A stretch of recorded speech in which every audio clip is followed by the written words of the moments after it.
Dreams affect the way we live, our decisions, our mistakes, laughter. I could go on, but you probably have an idea of what I'm getting at. Do you remember when I told you I want us to build a house of our own in Kenya? A house that was built by us, a home that we could share with our son and family, a space that is characterized by you and I? It seems like only yesterday, but you were only a little boy when we broke ground and started construction. I remember ours was the only property in the area at the time. Now we have so many neighbors. It wasn't the safest of places to build at the time, yet you decided to take time off work and build our home together. You remember it was then that you got the job offer and you had to leave Kenya? I remember being scared, wondering how and when we were going to complete our home, considering opportunities like the one you just got are few and far between. You looked at me and said that we mustn't stop. You will continue with this home and see it through to completion. You know, my first thought at the time was, has this man finally lost it? I don't know anything about construction, design. How am I supposed to get this done? Let's not forget the security situation of this place and the fact that I'm most probably going to be the only woman on the site constantly. Yes, he has definitely lost it.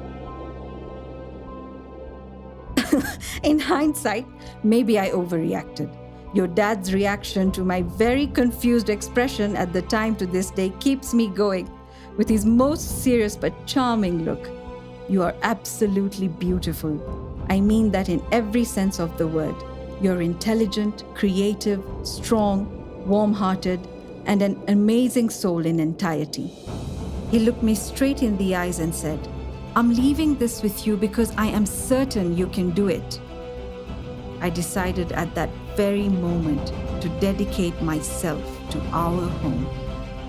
I love open spaces. I don't like feeling cramped, hence the big windows, high ceilings, and doorless doorways.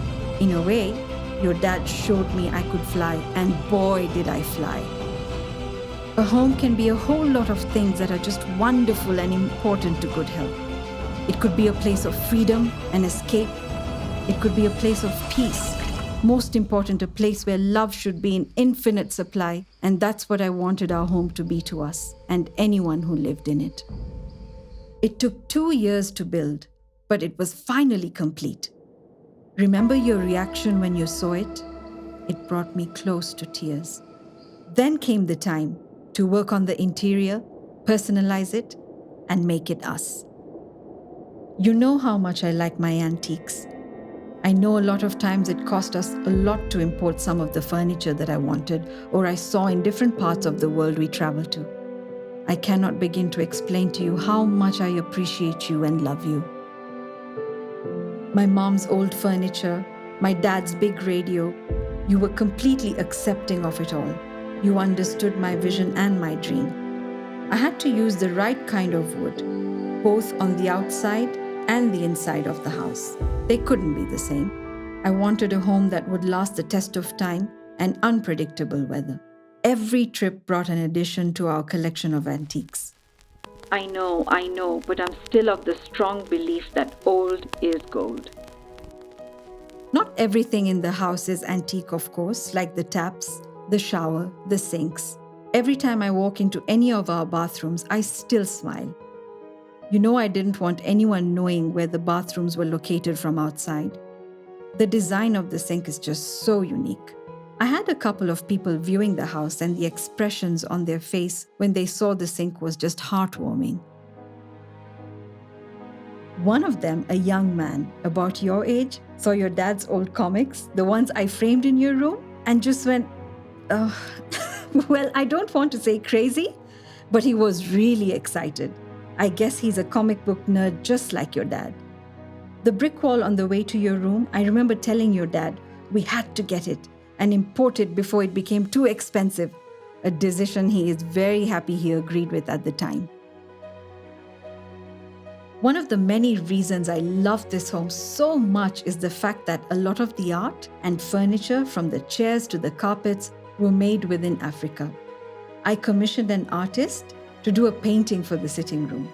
There are a couple of changes though since the last time you were both in the house. We now have an extra patio in the garden. I also want to make the well deeper so the house constantly has its own source of water in addition to the underground reservoir. You probably always wondered why I chose to use chains for the rainwater drainage. I don't like pipes. But we still needed to collect the rainwater, so the chain came in as a perfect replacement, with a couple of good pros, major one being it doesn't get clogged by dry leaves. It also made sense for the climbing plants. Talking about my plants, the flowers at the entrance to the house look so beautiful. Although I've had to spray the plants all around the house to fight the sooty mold appearing on the leaves. Apart from that, the entire house looks green and gorgeous. The air is just so fresh, crisp, and clean. Every morning I wake up to brew that coffee we loved having together while I enjoy the light of the sunrise that comes into our sitting room. I remember the both of you. I feel your presence in our home and hope that anyone that lives in this house while we're in different parts of the world would feel the abundance of love that we felt in this home. I cannot wait to see the two of you again because when it comes down to it, you're my home and I love you.